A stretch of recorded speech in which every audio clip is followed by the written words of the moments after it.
Salve, salve, estudantes de Relações Internacionais. Aqui é o professor Igor Castelão da Silva. Eu sou professor da Universidade Federal de Santa Maria, mais especificamente do Departamento de Economia e Relações Internacionais. Eu lido com a área de Teoria de Relações Internacionais, Segurança Internacional, estudos de defesa, estudos estratégicos e estudos sobre capacidade estatal. Coordeno também o grupo de estudos em capacidade estatal, segurança e defesa, vinculado ao programa de pós-graduação em Relações Internacionais e também ao programa de pós-graduação em Economia e Desenvolvimento dessa universidade, do Centro de Ciências Sociais e Humanas. Nessa aula de hoje eu vou fazer um tutorial, um vídeo um pouco mais técnico, para auxiliar estudantes a realizarem levantamento bibliográfico, que é uma atividade muito importante para várias funções, para várias finalidades. Especificamente aqui eu estou direcionando este levantamento bibliográfico a estudantes de teoria de relações internacionais, as disciplinas que eu estou lecionando nesse semestre de 2020, primeiro semestre, disciplina de teoria de relações internacionais C para graduação e disciplina de teoria de relações internacionais para o mestrado. Em ambos os casos, os estudantes têm que fazer um levantamento bibliográfico sobre produção científica vinculada a programas de pesquisa científicos, ou seja, conjuntos teóricos, grupos teóricos, correntes teóricas da teoria de relações internacionais. E como fazer essa pesquisa bibliográfica? O que tem sido produzido mais recentemente vinculado especificamente a uma teoria, a um grupo, a uma corrente teórica? Como fazer uma pesquisa bibliográfica de forma clara, segura, minimamente sólida e que possa ser processada de alguma forma por dados, por tabelamento e tabulação bibliométrica e organizada de uma maneira que seja passível de ser tanto mostrada e justificada para eventual orientador, professor ou leitor, e que aquela pesquisa bibliográfica é coerente com o que tem sido produzido na área. E também, obviamente, nesse caso, serve muito para estudantes de trabalho de conclusão de curso, de graduação, para estudantes que estão fazendo seu projeto de pesquisa para mestrado, para doutorado, e aí por diante, né? E assim vai. Eu vou usar aqui um programa muito interessante que se chama Publish or Perish. É um pouco agressivo esse título, né? Publique ou pereça. Mas ele mostra um pouco a capacidade que ele tem, justamente de ir atrás das publicações que são feitas em periódicos científicos, principalmente, e arranjar essas publicações de uma forma que seja eficiente para a nossa organização bibliométrica, bibliográfica. Então, essa atividade específica ela vai se dividir em 3 partes principais. A primeira parte eu vou mostrar a vocês como se acessa e como se usa, em níveis gerais, esse software chamado Publish or Perish, gratuito. Também, nesse momento, eu vou fazer então alguns testes específicos, mas são testes longe de mim de querer estipular aqui um manual de uso para o software. Vocês podem ir atrás do próprio manual e de tutoriais adicionais para a utilização. A segunda parte eu vou mostrar para vocês como que se então organiza uma pesquisa bibliográfica nesse software, que termos seriam mais interessantes para se pesquisar, em que bases de dados seriam interessantes de realizarmos na nossa pesquisa e como a gente consegue ler os resultados que o software nos dá. Em terceiro lugar, eu vou apresentar então uma forma de exportar esses dados que são derivados da nossa pesquisa bibliométrica e tabular, organizar esses dados de uma forma que nós consigamos produzir indicadores bibliométricos importantes e também organizar essas referências em listas de prioridade, em listas bibliográficas que vão servir para eventuais trabalhos de nível de graduação e pós-graduação. Então vamos lá comigo, espero que gostem da aula. Se tem interesse em como realizar levantamento bibliográfico de uma forma fácil, de uma forma precisa e justificável do ponto de vista acadêmico para qualquer trabalho, fiquem comigo até o fim. Vamos começar. Bora lá então?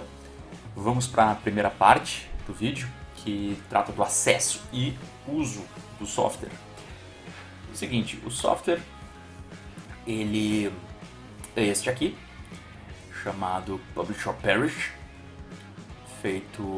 produzido por uma pesquisadora chamada Anne Wilharzen. Então, na realidade, o nome do software completo é Harzens Publish or Perish. Esse software, já agradeço aqui publicamente a um colega, amigo, companheiro de trabalho, professor Júlio Rodrigues, porque divulgou o uso dessa ferramenta, que foi muito importante, inclusive para o nosso grupo de pesquisa, ele que é o vice-coordenador do grupo de pesquisa e coordenador do programa de pós-graduação em Relações Internacionais da UFSM.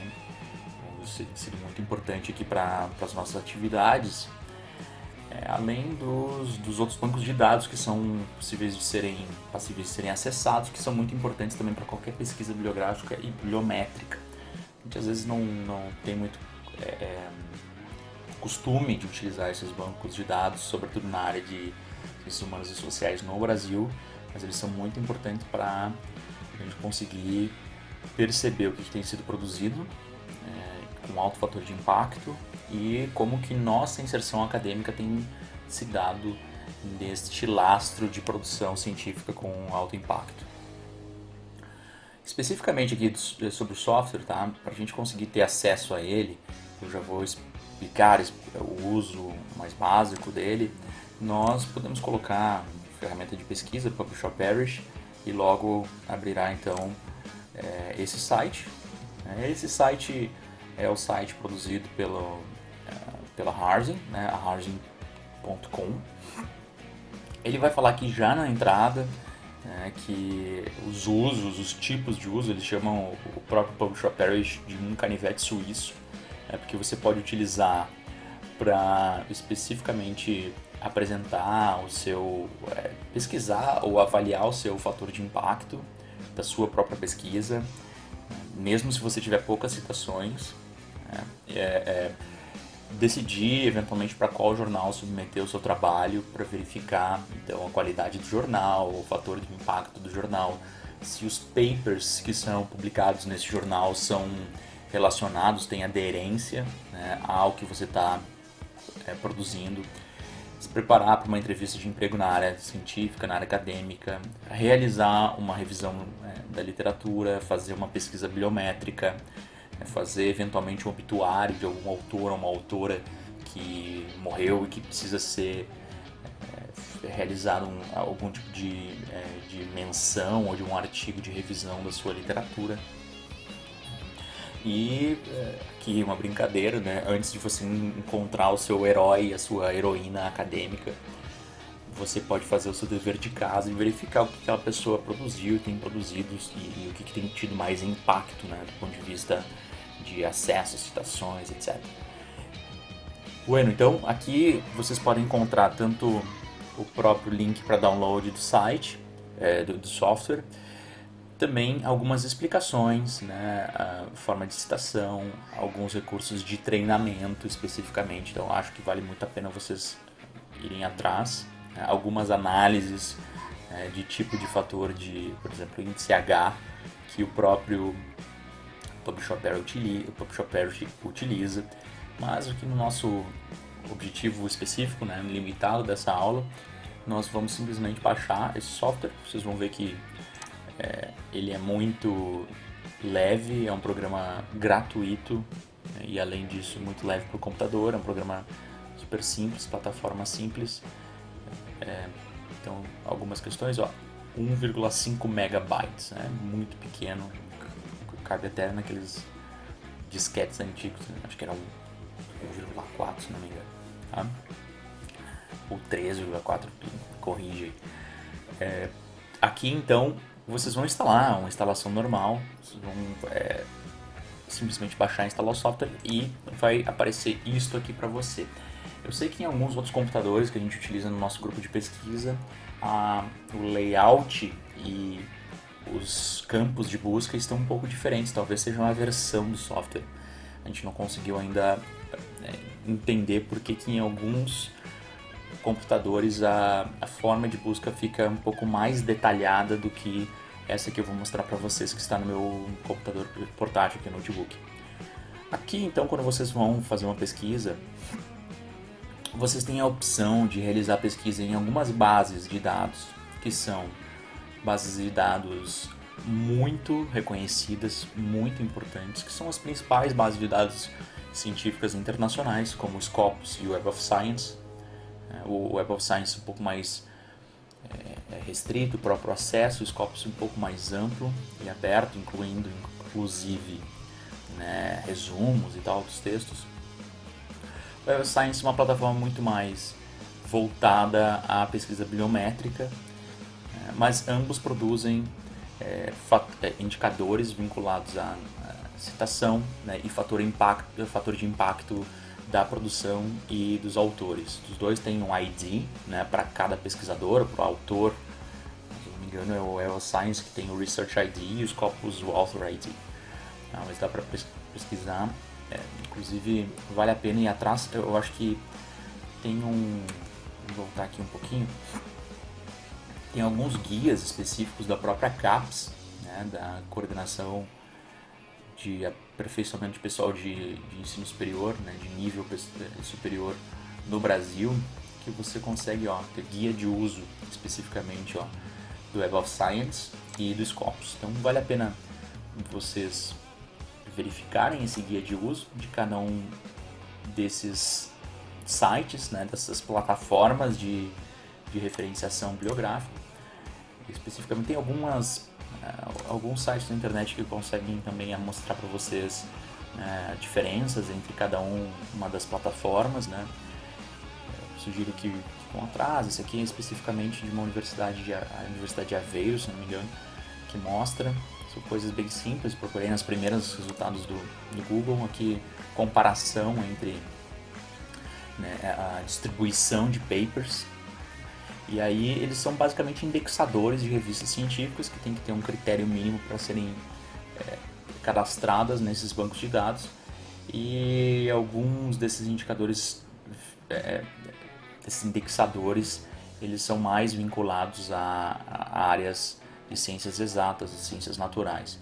A área de ciências sociais ainda tem, sobretudo em países emergentes, aqui um outro blog interessante, não uma referência científica especificamente, mas dá para vocês terem uma ideia da diferença, para além daqueles manuais da CAPES, entre cada um dos principais aqui bancos de dados, né? Os dois, então, eles são indexadores, e a partir da indexação de revistas científicas, aqui eu tenho, das minhas produções que estão aqui no Publons, né, que é do Web of Science, que são algumas das produções, principalmente para a área de ciências sociais e humanas.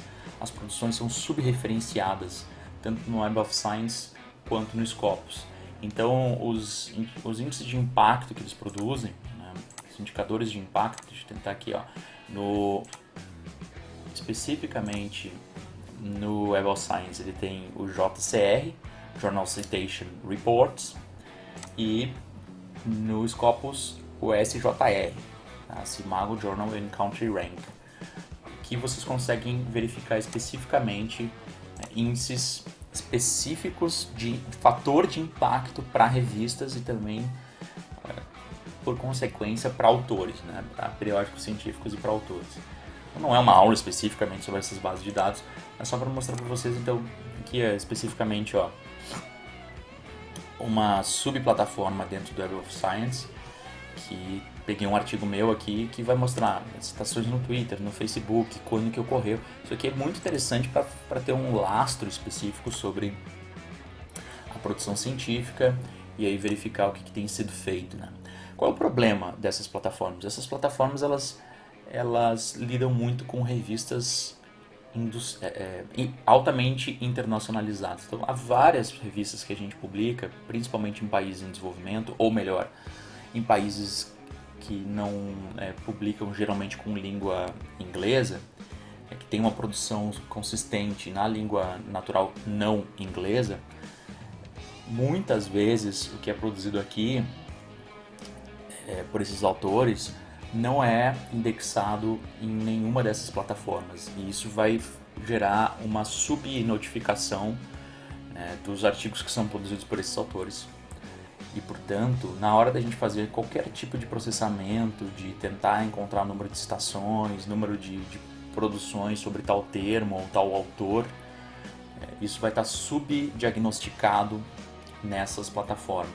Então existe um problema claro, é um problema principalmente da área de ciências sociais e humanas, da baixa internacionalização da nossa área, também uma dificuldade de acesso, né, da literatura que não é em língua inglesa nessas bases de dados, as áreas de ciências tecnológicas, ciências exatas, ciências naturais, ciências da saúde têm muito mais aderência, tanto na produção em língua estrangeira, em língua inglesa, quanto nessas bases de dados.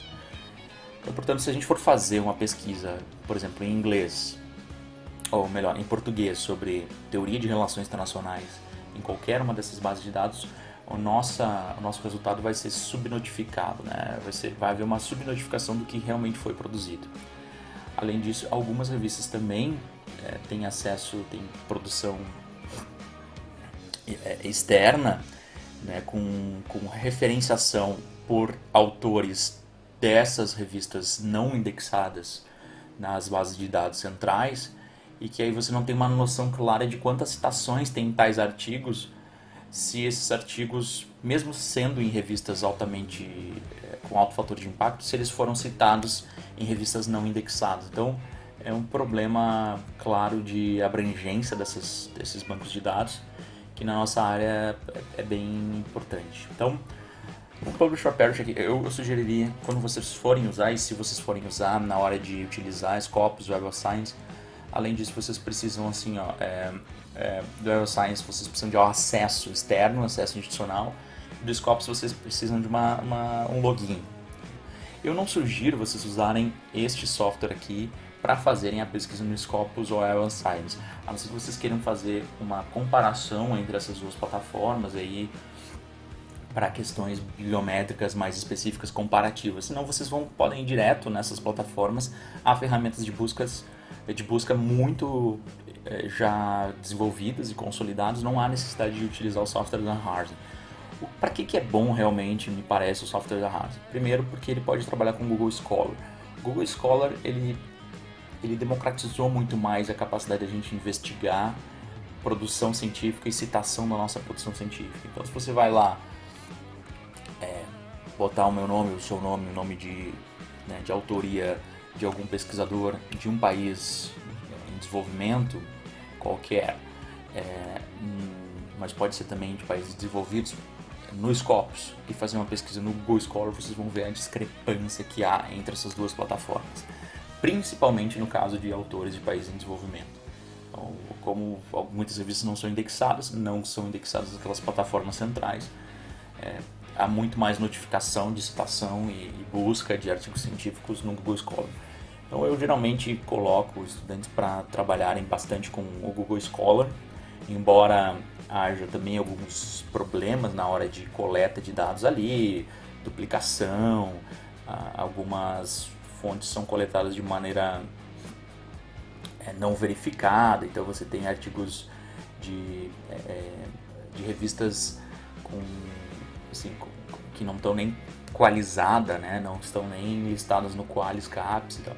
Então, tem alguns problemas específicos, né? Então, do ponto de vista assim, quantitativo de quanto que aquele autor publicou, isso pode produzir alguns problemas, mas ele vai ter uma medida de citações também bem confiável, né? De referências bem confiáveis e muito mais democrático, muito mais amplo do que aquelas plataformas. Então, se a gente for usar, vamos usar aqui a sugestão, o Google Scholar, especificamente para fazer um levantamento bibliográfico, né? E como usamos então? Então a gente clica aqui diretamente no quadradinho aqui do Google Scholar e iniciamos a nossa pesquisa. Que tipo de pesquisa a gente pode fazer? Especificamente a mesma pesquisa que pode ser feita no Google Scholar. Qual é a diferença? Por que eu não vou lá direto no Google Scholar fazer minha pesquisa? Por que eu vou usar esse software? Porque no Google Scholar, a pesquisa que você vai fazer, os resultados vão ser dados em páginas. E você não vai ter valores manipuláveis tão claros, né, e tão bem organizados, bibliométricos em relação àquelas referências. Portanto, aqui você já tem uma manipulação dos dados, né? Organização dos dados de qualquer pesquisa que vocês forem fazer lá no Google Scholar. Aqui você tem uma operacionalização muito mais clara, muito mais manipulável dos dados que vocês vão ter como resultado de qualquer busca no Google acadêmico, né, o Google Scholar, no site específico deles. Aqui você também tem um manual, você pode abrir aqui, ó, clicar e vai abrir um site web. Aqui embaixo já abriu, sobre como fazer a pesquisa no Google Scholar com Harzing, com o software Publish or Perish. E aqui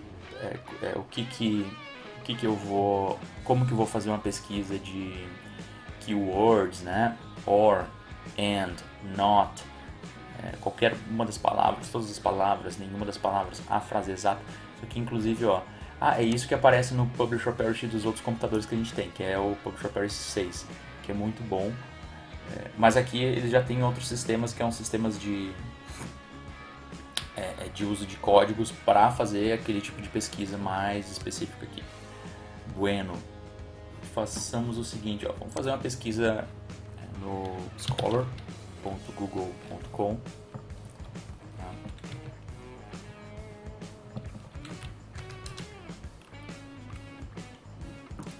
.com.br. Vou fazer uma pesquisa em qualquer idioma. Como o interesse é na área de teoria de relações internacionais, então vou botar New Classical Realism. E tem que ser especificamente esse termo. Eu quero saber o que foi produzido mencionando o realismo neoclássico, porque é uma pesquisa bibliográfica que tem que procurar como que avançou o realismo neoclássico ou qualquer uma corrente, subcorrente teórica de relações internacionais nos últimos anos. Então, é passível, né, de que pesquisas que utilizem esse termo Neoclassical Realism estão ou produzindo a favor do realismo neoclássico, né, se inserindo nesse programa de pesquisa científica, ou eventualmente criticando esse programa de pesquisa científica, que também nos serve para mostrar com quem que esse programa de pesquisa científica, ou melhor, aqui um subcorrente do programa de pesquisa científico realista, está dialogando ou está debatendo.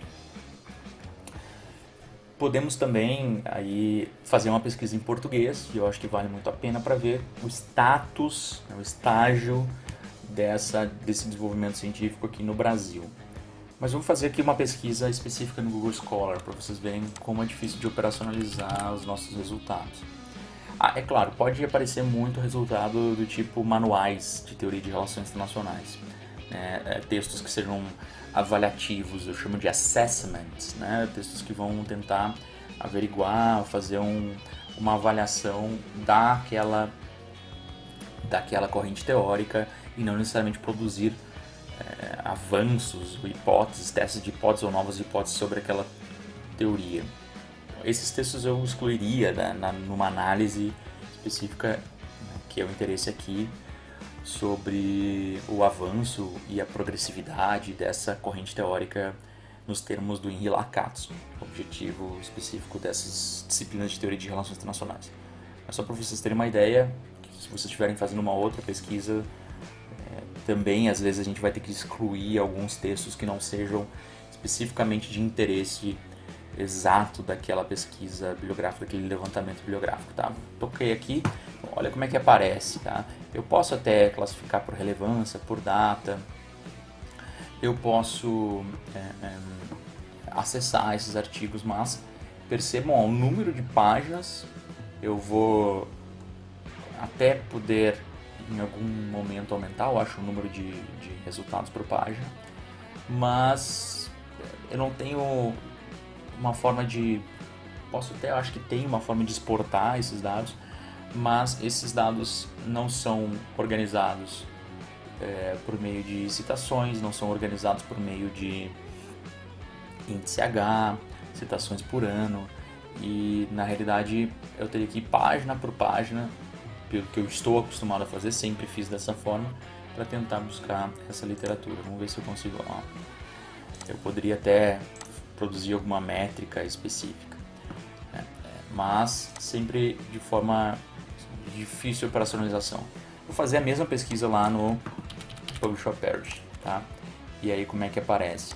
Eu vou colocar que foi uma pesquisa de qualquer palavra, né? Keywords. Então eu vou colocar New Classical Realism, porque muitos artigos eles estão produzindo nessa corrente teórica, estão prospectando avanços e sugerindo avanços, embora eles não coloquem no título especificamente o nome da corrente teórica, mas certamente dentro das palavras internas no artigo vai aparecer. Também eu posso fazer uma pesquisa por autores, pesquisa pelo nome da publicação, nome do periódico científico, o título do artigo, o SSN, os anos, mas aqui eu vou fazer uma pesquisa básica sobre keywords. Toco ela. Tá? Então, além de pesquisas de resultados conhecidos, tradicionais, podem aparecer e devem aparecer, então, resultados mais recentes, que certamente terão menos citações, e isso a gente já pode trabalhar como dados bibliométricos para serem avaliados e comparar a literatura, o próprio desenvolvimento da corrente teórica. É interessante até fazer comparações, então daqui a pouco eu posso tentar avaliar os dados, resultados de uma pesquisa sobre realismo neoclássico, então quantos artigos aparecem com esse termo, né, na área e comparar com o termo realismo estrutural, o neorrealismo, e aí ver a quantidade, pode ser um proxy, um indicador indireto de como que essa corrente tem sido popular nos últimos anos, essa subcorrente.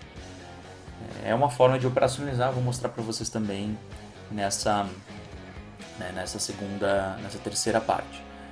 Então, fazemos já nesse momento, estamos fazendo aqui a segunda parte, que é realizar a pesquisa biométrica, a pesquisa biográfica. Isso é bem interessante. Aqui o tempo vai demorar um pouco de tempo, então eu vou certamente cortar o vídeo, ou acelerar o vídeo, mas antes disso eu só vou mostrar algo que pode adiantar um pouco o nosso trabalho. Tá? Aqui temos uma coluna que é citações, então o número total de citações do texto, pode ser artigo, pode ser livro, pode ser capítulo de livro, pode ser até mesmo uma tese, uma dissertação. Aqui as citações por ano, então as citações, o número total dividido pelo número de anos desde a publicação. Então aqui o ano do artigo. Aqui o rank, né, que eles chamam, então é um ranking que é produzido pelo Google, especificamente nesse caso. É possível até ver o manual da Harvard para estabelecer, para ter uma noção mais clara do que é o rank, que está relacionado a esse indicador aqui. Então, o que envolve esse indicador? Envolve uma composição, né, um índice na realidade, que integra citações por ano, o índice H, o índice de impacto do autor, né, o número de publicações do autor, né, e isso acaba sendo importante para a contabilização do ranking. Se não me engano, inclusive, o número de vezes que o autor aparece na pesquisa que a gente está fazendo, tá? Mas isso vocês podem tirar dúvida, porque hoje eu não vou necessariamente lidar com ranking, mas se vocês forem lidar, tenham segurança, mais certeza do que significa, né, o ranking específico aqui. Autor, autores, né? Título, ano, a publicação específica, ou seja, o journal. Se é um journal, vai estar a editora do journal, e se for um livro, vai estar o nome da editora do livro. Tá? E aqui, se for um livro, vai estar um título do livro em si, né, que foi organizado por tal autor, e que aqui então seria um capítulo do livro. Tá? O tipo, então, se é livro, se é citação, se é artigo, acho que até fica em branco.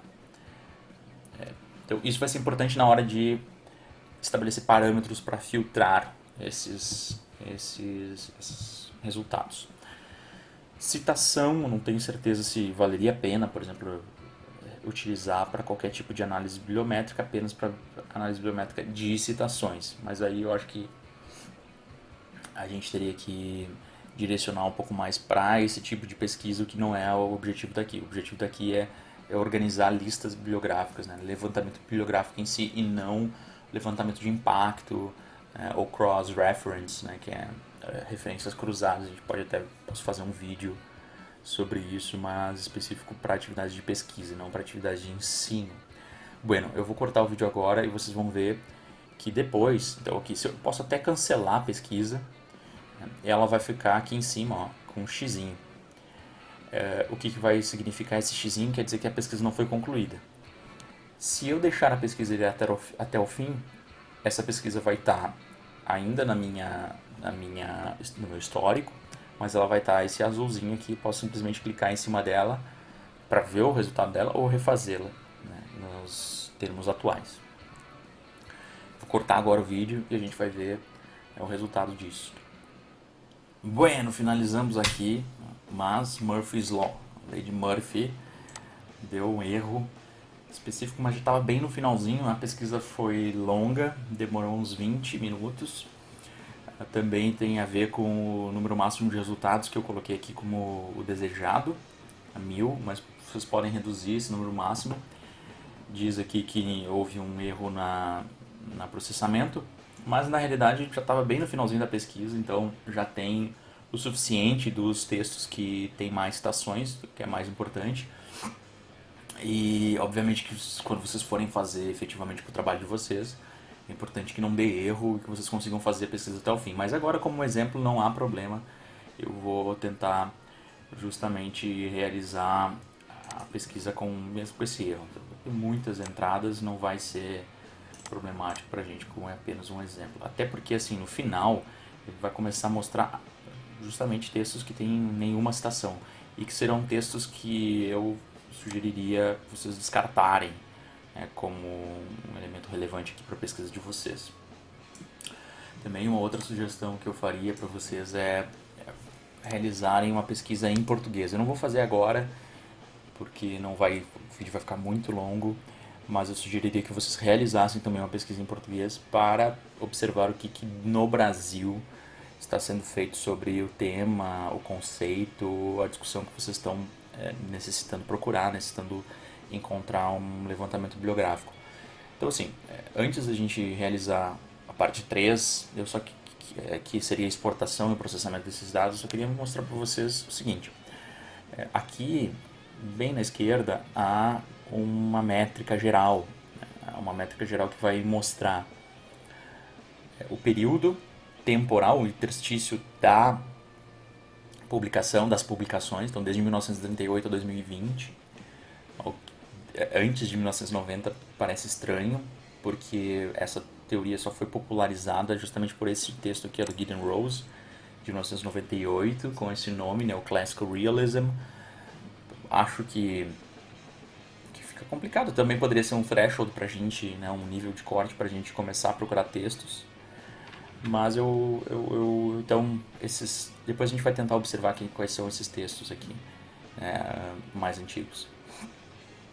Também é o período de citações, 82 anos seria o caso, né? O número de papers que alcançou, então 1980 de 1000, tá ok, é uma boa amostra, então o erro não foi tão prejudicial. O número de citações totais, citações por ano totais, e aqui é um ponto bem importante, que é as citações por paper, ou seja, a média de citações. A média de citações para mim ajuda muito a tentar estabelecer um nível de corte a partir do qual a gente vai utilizar a nossa pesquisa mais qualitativa. Então, eu colocaria, então, se a média de citações é 20, eu colocaria para uma análise mais qualitativa a partir de 20 para cima seriam os artigos com os quais eu trabalharia numa organização de uma pesquisa bibliográfica, etc. Então, aqui é uma das formas de operacionalizar. O número de autores por paper, um ou um pouco mais de um, não tem aquela organização de tipo ciências da saúde, né, ou ciências tecnológicas, uma pilha, né, uma fila de autores, um pouco da tradição da área de ciências sociais e humanas, o índice H, o fator de impacto de tudo isso, o índice G, e aí também, para entender um pouco melhor desses índices, lá no site da Harzing vocês conseguem compreender, mas não é o nosso objetivo agora trabalhar com bibliometria e fator de impacto. O que a gente vai tentar ver é quais textos parecem serem importantes para o desenvolvimento da subcorrente do realismo a subcorrente do realismo neoclássico. Tá? Então vamos para a terceira parte, que é a parte de exportação e processamento e tabulação desses dados. Como a gente faz para exportar esses dados? Eu posso processar por aqui mesmo algumas organizações. Então assim, eu quero ver esses textos que foram de um ano muito antigo, 1938, New Classical Realism, Research Extraction. Então assim, olha, né, do Taliaferro. Bom, não é desse ano, então tem algum problema no registro desse texto. Não posso usar esse texto, está com problema de registro. Esse é um dos problemas, então, dos limites do uso do Google Scholar como uma forma de pesquisa. Então, você não tem um processamento, né, averiguado por todo o banco de dados, como é o caso do Web of Science ou Scopus, que você tem segurança de que existem indexadores muito claros, muito precisos. Aqui nem tanto. Então, pode ser por causa de uma pesquisa na internet que você achou tal texto e não necessariamente esse texto está ou publicado na data certa ou mesmo é o de uma revista importante. Então aqui eu já excluiria, depois da nossa exportação a gente pode fazer isso, né, essa entrada aqui. Inclusive outras questões, assim, vem papers de academia.edu, vem papers de researchgate.net, que são papers que não são publicados ainda.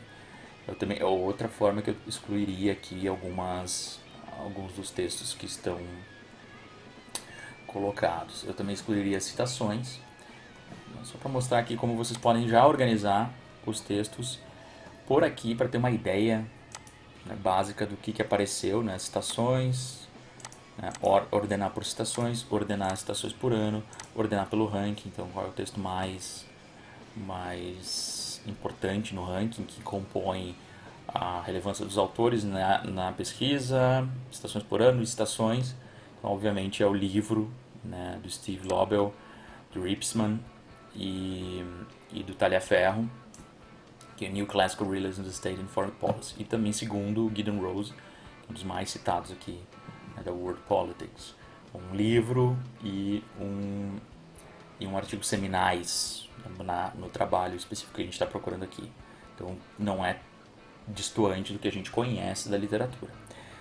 Vamos fazer o seguinte, mas aqui a organização da pesquisa é muito limitada, a gente não consegue mexer. O que a gente pode fazer, além disso, é dar 2 cliques e ele vai lá para a entrada do Google Scholar, que aparece a referência, tanto seja o livro, no caso do livro eu acho que ele vai para o Google Books, exatamente, ou no caso do artigo ele vai diretamente para a referência, o link do banco de dados que agrega o artigo, né, que publica o artigo, no caso a Cambridge University Press, porque aqui está num periódico que é o World Politics, que é publicado pela Cambridge University Press, certo? Vamos então para essa terceira parte, para a exportação. A exportação, que é mais importante do que simplesmente analisar os dados por aqui. Como que nós fazemos? Nós podemos copiar e salvar. Não vejo diferença nessas duas formas. Diria que consultar o manual para saber a diferença, mas eu sempre exporto, eu sempre salvo como CSV. Por que CSV? Porque não tem uma outra forma que eu possa trabalhar com planilhas que seja tão fácil quanto o CSV, né? Metrics for Excel, ou Results for Excel. Até daria para se trabalhar com isso aqui. Eu vou tentar Results for Excel. Talvez seja uma forma mais fácil, inclusive, da gente trabalhar. Já estou com o Excel aberto, então como é que a gente vai tabular os dados, a gente vai tabular os dados com o Microsoft Excel. Tá? É a forma mais fácil de produzir planilhas organizadas, capazes de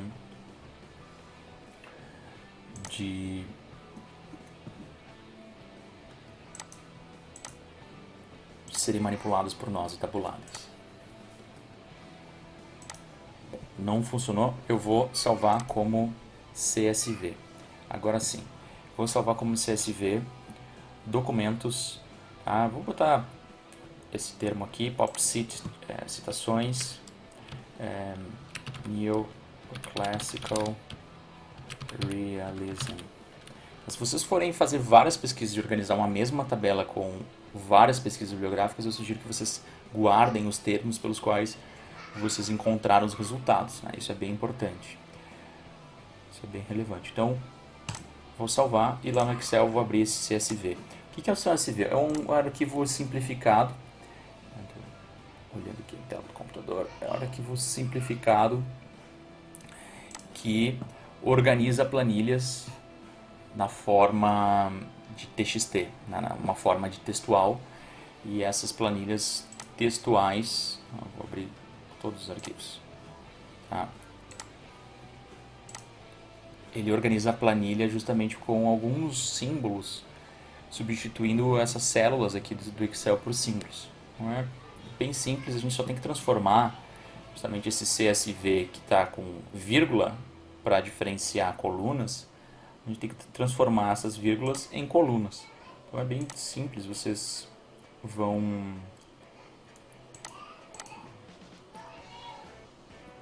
nesse assistente de importação, vocês avançam e colocam que isso é um texto, pode ser geral ou texto, tanto faz, vou colocar aqui texto, porque daí ele não transforma esses dados de citações em outra coisa que não seja texto. Tá? Então, o que ele vai fazer? Ele vai abrir assim, ó, e eu tenho que transformar, vendo, esses dados estão numa coluna só, o que é horrível, né? Eu tenho que transformar esses dados que estão numa coluna só em várias colunas. Como é que a gente faz? A gente vai em dados e clicamos especificamente em texto para colunas. Tá? Delimitado, a gente coloca vírgula. Talvez isso já pudesse ter sido feito na hora que eu importei, mas por alguma razão não apareceu. Mas então dá para se fazer por aqui, texto para colunas, geral, como eu tinha já feito antes. Ok, vamos substituir a primeira coluna, justamente porque a primeira coluna será a nossa citação. Então, feito isto, nós temos até mais dados do que tinham aparecido anteriormente, né? Até o abstract, a gente tem até o resumo, então, do texto, que é bem interessante.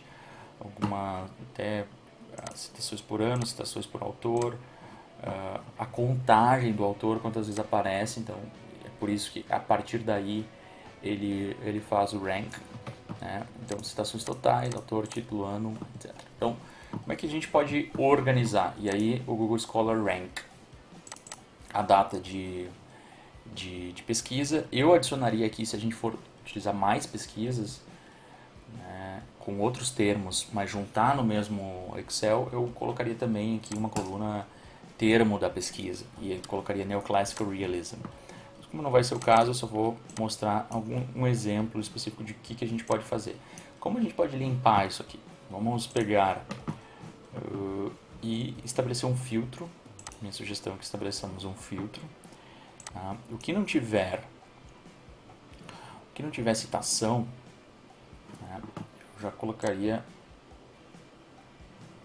eu já excluiria. O que não tem, vou pegar especificamente aqueles que não tem citação, então eu seleciono tudo e coloco aqueles que não tem citação. Então, puf, apareceu essa turma aqui, ó. Eu vou selecionar essa galera toda, certo? Eu posso até salvar isso em uma outra planilha para não alterar a planilha original, e é isso que eu farei daqui a pouco. Mas então eu vou dar um shift, né? Clicar no último e depois clicar no primeiro. Olha que são várias as ocorrências, ó. A maior parte das ocorrências não tem citação. Eu vou simplesmente excluir a linha. Puf! Ó, a gente diminuiu significativamente o número de ocorrências, ó. Foi para 444 de 980, né? Então, ó, agora vamos deixar aparecer tudo, certo? Outra questão, o que não aparece ano. O que não aparece ano tá complicado. Esse aqui, ó, Vazias e 1938. Tenho receio. A gente poderia até observar o que são esses caras aqui, 81, 85. Vamos tirar, vamos botar esses antigos aqui só para ver o que são. 93, 98 é Guy Rose, que é o sujeito que estabeleceu o termo, né? New Classical Realism como um termo popular. Vamos ver o que tem. 93, Contracts in the Modern Supreme Court, certamente não é. Esses aqui que não tem o ano, pode ser duplicado, tá? Esse aqui em 81, certamente não é esse termo, né? Retreat from Power, Studies in Britain's Foreign Policy of the 20th Century. Então esse ano é possível que esteja errado, a gente poderia acessar aqui para ver, para ter certeza, mas não temos tempo aqui. Eu também excluiria essa turma aqui para limpar. Primeiro estágio, limpar. Tchau. É claro que uma leitura mais criteriosa, a gente teria que acessar algumas dessas entradas para ver se não tem nada de importante que a gente excluiu e que a gente simplesmente poderia ter deixado. Vamos agora também, eu tiraria o que não é livro, assim, o que é citação. Eu tiraria o que é citação. Simplesmente citação eu já tiraria, porque não é o trabalho em si. Só que tem que tomar cuidado aqui. Mas tem coisas bem importantes. Tem que ver se não aparece algumas outras formas. Então vamos ver. Lembrem, né, que o que estava vazio geralmente era artigo científico. Vamos deixar tudo aqui. Vamos organizar de A para Z nessa parte. E aí, o que não for artigo científico, que a gente pode colocar justamente, ó, o que for ResearchGate. É o seguinte, eu vou selecionar apenas aqueles que não tem nada, que são artigos científicos, ou que são HTML, ou que são PDFs e vazio, e vou ver se eles não estão em revistas tipo não publicadas, assim, er.info, que já era, tá? Não é uma revista científica, tá? Aqui rap.ec, não sei o que, tá? Também não é revista científica. Eu tiraria tudo que é ResearchGate também, ou academia.edu. Ó, tiraria aqui, ó. ResearchGate. Sim. Por quê? Porque não é a fonte da revista em si. Pode ser que esteja duplicado, etc. Mas geralmente são textos no ResearchGate, textos que não são publicados ainda. Então eu não colocaria. Então, seleciona tudo de novo. E vamos ver os que não tem. A gente pode colocar de A para Z, que é classificar o source, que é o nome do journal. Até dá para ver, inclusive, aqui uma pesquisa interessante é ver onde tem se publicado mais, né, sobre New Classical Realism, o que é bem interessante. Alguns textos de universidades, né, LSE, e algumas coisas aqui, ó, que não tem especificamente o nome da revista. Eu, nesse caso específico, sugeriria ir, se for a pesquisa, ir um por um para checar de fato se esses artigos eles são publicados, se é um repositório assim, ó, e thesis. Ele teria que ter um critério específico. Vamos utilizar teses e dissertações para uma pesquisa biográfica para trabalhos científicos, ok, mas agora para analisar um programa de pesquisa científico teórico, teses não são consideradas publicações, né, nem dissertações. Então tem que ter, ó, e thesis também eu não colocaria. Colocaria apenas as publicações. Outras línguas também, será que vamos deixar em russo, em chinês? É uma questão importante para a pesquisa. Eu vou só mostrar então aqui dois tipos de processamentos que podem ser feitos. Um processamento mais quantitativo, um processamento mais qualitativo. O mais quantitativo, eu vou voltar aqui com os livros e citações. Teria que ter uma abordagem mais clara assim, do que são essas citações que apareceram. Se não há replicação, isso poderia ser feito com mais tempo, mas não é o caso agora. Eu vou classificar por anos e eu vou mostrar para vocês uma forma específica de buscar dados bibliométricos que podem ajudar. A primeira forma mais quantitativa, mais burra, digamos assim, nesse caso, porque não tem uma análise mais aprofundada, é a gente simplesmente colocar anos, né, a partir de 1998 e ver quantos textos por ano são publicados nessa pesquisa aqui de realismo neoclássico. Então o número seria aqui o ano, né, 1998, e a gente poderia botar até o ano atual. Vocês clicam com Ctrl lá no maisinho e ele vai até o ano atual. E como é que a gente vai observar? A gente põe uma fórmula no Excel que é COUNT-C, COUNT-C, né? E o intervalo que a gente vai buscar é exatamente esse intervalo aqui, ó, que vai do 2 até o fim da nossa pesquisa lá. Puf. Ok? Esse é o nosso intervalo. E qual é o valor que a gente vai procurar para tentar contar quantas vezes aparece? É justamente o ano que está ali em cima. Então, clica na célula do ano, dá um Enter. Não é uma aula de Excel, então vocês têm que ter minimamente uma noção de Excel.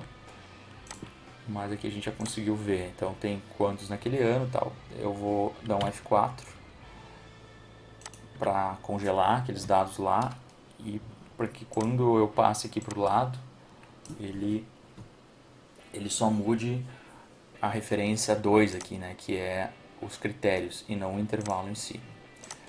Feito isso, a gente já tem uma noção clara assim, ó, de quantidade de publicações por ano. E a gente pode até fazer já um processamento de tipo gráfico de linhas para ter uma noção, né, como é que tem sido o avanço dessa produção aqui do realismo. Ó, aqui, deixa eu ver se eu consigo. Ele tem. Não, deixa eu fazer uma coisa aqui. O Excel às vezes nos judia, né? Ele insiste em ser meio bobão. Então aqui já resolveu, só colocar depois o número dos eixos, né? O título dos eixos. E aí tá tranquilo. Então de 1 a 23, na realidade é de 1998 a 2020. Só vou botar o rótulo do eixo horizontal, que é esse rótulo aqui. Puf, foi. Ok. Então a gente poderia fazer um gráfico, ó, quantos artigos publicados relevantes, né, foram sobre realismo neoclássico em língua estrangeira, no caso em inglês. Teria que ver, constatar se isso é realmente o caso, né? Se a gente está lidando com apenas literatura de língua inglesa, a gente viu artigos em chinês e russo ali, eu acho que tem um ou outro em português. Mas é um exemplo de como a gente pode fazer. Um outro exemplo, né, que é possível, eu pegaria, por exemplo, essa tabela, copiaria ela, abriria uma nova planilha e manipularia ela novamente. Por que eu faria isso? Para que a minha referência da planilha 1 não fosse modificada, né? E aí a minha planilha 1 acaba sendo afetada. Eu copiaria novamente, colaria aqui, espero que dê, que pare de dar o chorinho dele. Deu. O que podemos fazer aqui? Por citações. Lembrem lá no nosso resultado do Publish or Perish que o número médio de citações era 20. 7.29. Esse número também foi, assim, subestimado porque tinha muitas citações, muitos autores com 0 citações. Mas ok, vamos manter esse dado. A gente poderia até fazer uma nova média a partir do filtro que a gente realizou aqui. Seria mais conveniente, seria mais criterioso. Mas eu colocaria, por exemplo, aqui uma seleção de autores, né, que fosse acima daquela média mínima. Então, tudo que for abaixo de 19, eu passaria o facão. Perdi aqui, só dar um shift e clicar no que foi, então o que for abaixo de 20, né? Desculpe. Então o que for igual ou maior que 20 fica, o que não for, tchau. Então, de 20 para cima. Então, de 400 e poucos que tínhamos sobrado, ficamos com 121. Ah, os critérios para fazer isso não são muito injustos, tá. A gente pode discutir esses critérios, mas pelo menos a gente tem alguns textos aqui um pouco mais passíveis de avaliação. Podemos, portanto, a partir daqui, começar a verificar ir pelo título e tentar ver o que desses textos parece ser mais uma revisão teórica, né, dentro de um texto de análise teórica e tal, um manual, ou que parece ser um texto especificamente de abordagem, de avanço de testes de hipóteses com casos específicos. Aqui, ó, Make Sense of International Relations Theory. Isso aqui já era. Isso aqui não serve. Porque além de ser um glossário, eu acho, então já estaria de cara, ele é um manual, né? Aqui, ó, Criminological Theory, tem nada a ver com relações internacionais. Então, isso já teria que ter sido feito antes da gente fazer aquele processamento quantitativo, eu acho, pelo menos, para ter critérios mais claros para realizar a atividade. Mas, então, uma das formas de realizar é estabelecer esse nível de corte, talvez até estabelecer um outro nível de corte dentro dos acima, qual é a média dos acima de 20, e aí colocar 20, os 20 top, ou o ranking dos 30 top, ou 50 top. Tem que ter um critério minimamente objetivo, tá? E verificar desses textos mais referenciados o que parece ter observado de avanços no realismo neoclássico. Seria uma possibilidade aqui, sobretudo para o trabalho dessas disciplinas que eu mencionei anteriormente. Que o livro em si, né, Neoclassical Realism, The States in Foreign Policy, não é um livro que é um manual, então os capítulos poderiam dizer muito, mas o livro em si não. Aqui várias da International Security, ok, isso aqui então é um avanço. International Organization, tem que ver se isso aqui possivelmente é uma crítica ao realismo neoclássico, dependendo da revista, é claro. Aqui é um texto que parece ser interessante também. Então, teríamos que fazer algumas análises mais voltadas de forma mais qualitativa para ver especificamente se esses textos são importantes ou não. Uma das formas que a gente pode fazer é pegar o abstract, tá? Ou o que já está aqui, já carrega um abstract específico, mas eu acho que fica muito difícil operacionalizar aqui no Excel. Eu sugeriria então organizar nessa tabela, utilizar o link do artigo, ir atrás do artigo e ver o abstract para ver o que o artigo tem proposto, né? O que se propõe a fazer, como que avança, como que não avança, para fazer uma análise mais clara de como tem avançado esse programa de pesquisa científica aqui no caso da disciplina.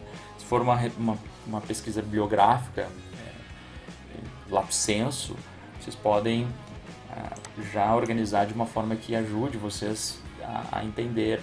Digamos que isso aqui é uma pesquisa sobre um conceito de, sei lá, de sistema internacional. E aí vocês poderiam até estabelecer aqui, botar uma coluna específica com prioridades de leitura. Vou tirar aqui. Poderia... prioridade de leitura, então eu tenho que ler esse aqui me parece mais importante, essa é prioridade 1, essa é prioridade 2, ou prioridade 3, e aí organizar uma lista bibliográfica que seja passível de ser manipulada, né, que você consiga dar conta de uma quantidade grande de textos em uma tela e que você possa controlar o que você já leu, o que não leu, pode colocar até uma coluna de status, lido, em processamento, pode colocar até o link para o PDF. Então tem como fazer coisas bem interessantes que ajudam bastante a organização bibliográfica, seja para uma análise teórica, seja para um trabalho científico que está sendo feito por um pesquisador, uma pesquisadora, informação também já gabaritado. Mas espero ter ajudado. Lamento o vídeo ter se alongado um pouco, mas eu acho que vocês conseguiram ter uma noção introdutória sobre os potenciais que um tipo de pesquisa bibliográfica tabulada, né, que é produzida pelo software Publish Parish, tem para as nossas atividades de pesquisa científica. Para além do que os corpos, o Web of Science produzem, aqui a gente tem uma forma que tem os seus defeitos, mas que também pode nos ajudar bastante, principalmente para uma área ainda em constituição, jovem, nas ciências, como as relações internacionais. Tá bom, pessoal? Espero que vocês tenham usufruído desse vídeo, que sirva para o desenvolvimento das pesquisas e da aprendizagem na área de relações internacionais. Até a próxima, um grande abraço.